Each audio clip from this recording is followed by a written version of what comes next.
Some of the people, subhanAllah, you're praying behind them and they probably haven't changed their socks in 3 months. And you know, if it was permissible, you change while you're praying, Allahu Akbar. And they eat garlic and onion, especially in this month of Ramadan. And he says, Salaamu Alaikum wa Rahmatullah.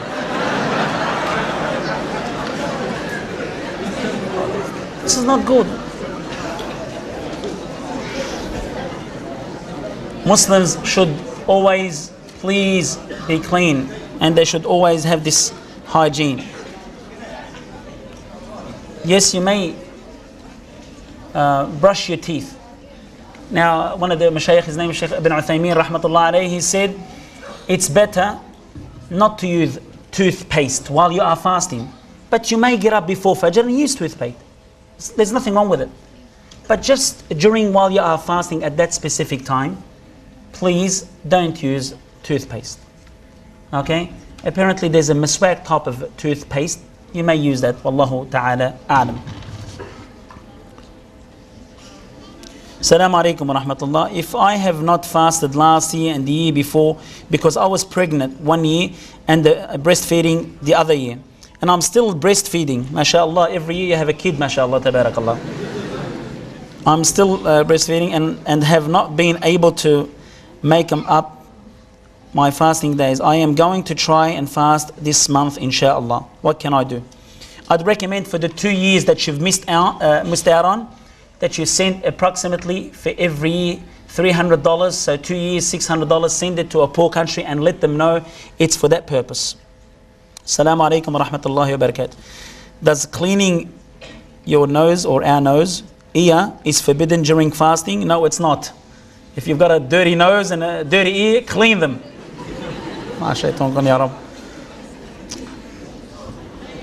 What about injection?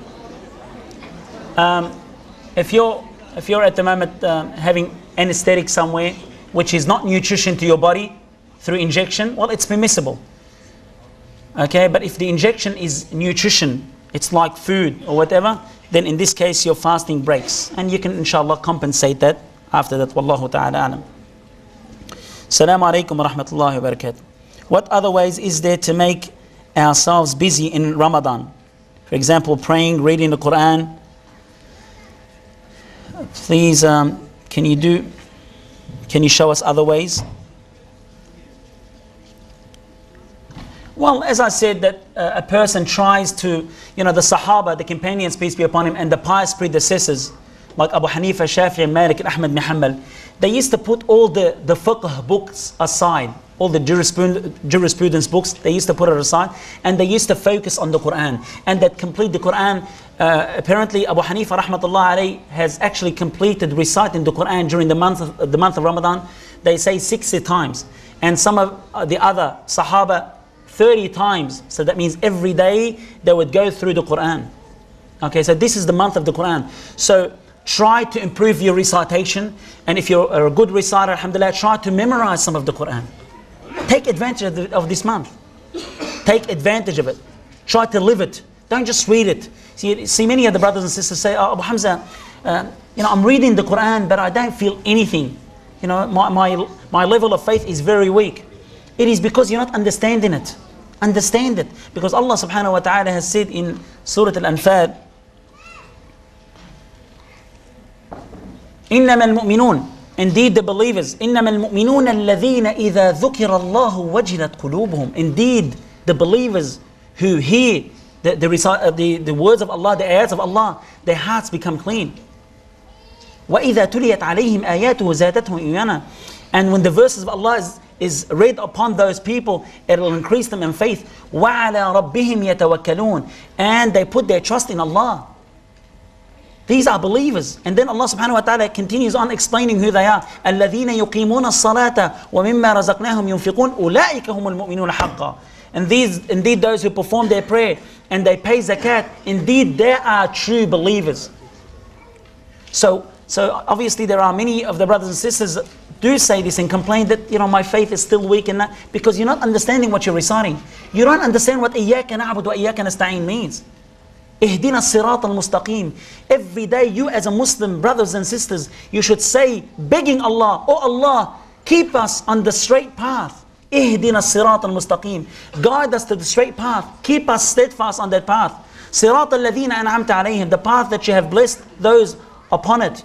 The Sahaba, the Prophets. غير المغضوب عليهم. Not those that you are angry from or you have your wrath upon, O Allah. وَلَا الضَّالِّينَ. And not those who worship Allah on misguidance. And then we say, Ameen, O Allah, respond. O Allah, alhamdulillah, keep us on that path. That's what a Muslim is supposed to do, understand what you're reciting. That's one of the reasons why many of us, they feel like their faith is weak because of this, not understanding what they're reciting. Assalamu alaikum wa rahmatullahi wa barakatuh. I would like to know if a person is to lie while fasting, would they nullify their fasting? No. But lying is an evil act. Wallah, it's an evil act.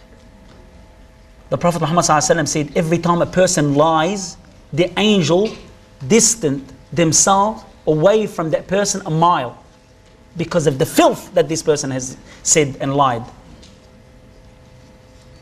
Muhammad was asked, can a believer be a miser, not to give? He said, yes, a believer can do that. Some believers have this problem. This is a problem, obviously, because a Muslim should contribute and they should donate for the sake of Allah. But then when the Prophet Muhammad said, can a believer lie? He said, a believer does not lie. Can a believer, he was also asked, can a believer be scared sometimes? He said, yes.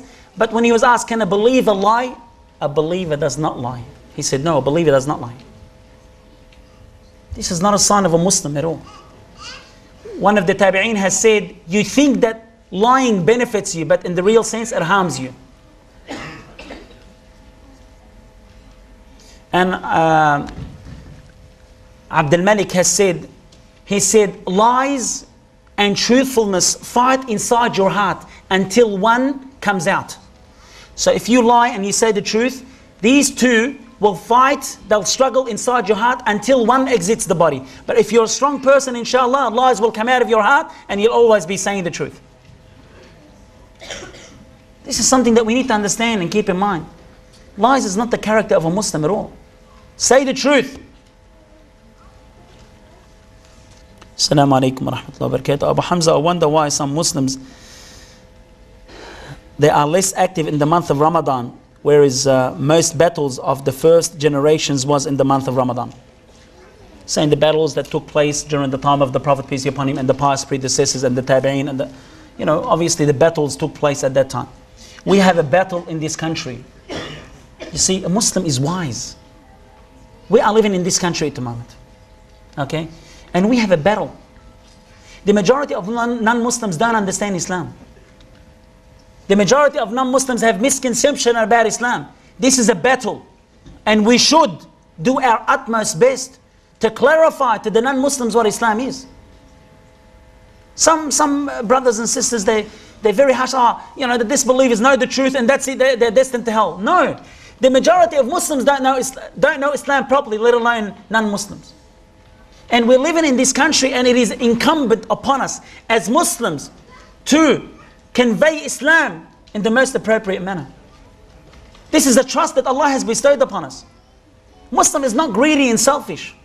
Muslims should propagate Islam, convey the message of Allah subhanahu wa ta'ala to the best of their ability. Yes, if we were in Palestine, it'll be a different case. If we were in Palestine, surely we're not going to say to people, okay, people, lay down your arms and let's do this. No. In Palestine, it's different. It's a conquered country by Zionists. Well, it's a different case. And people, they have the right to fight. Some, also other countries, they have the right to fight back. It's obviously a battlefield. It's a war zone.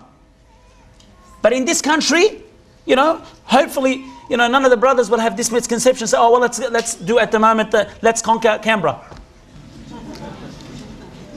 That's where the Muslims need to understand that the situation here is different than there and different than there. My wife is a salesperson She's worried that when she's fasting, that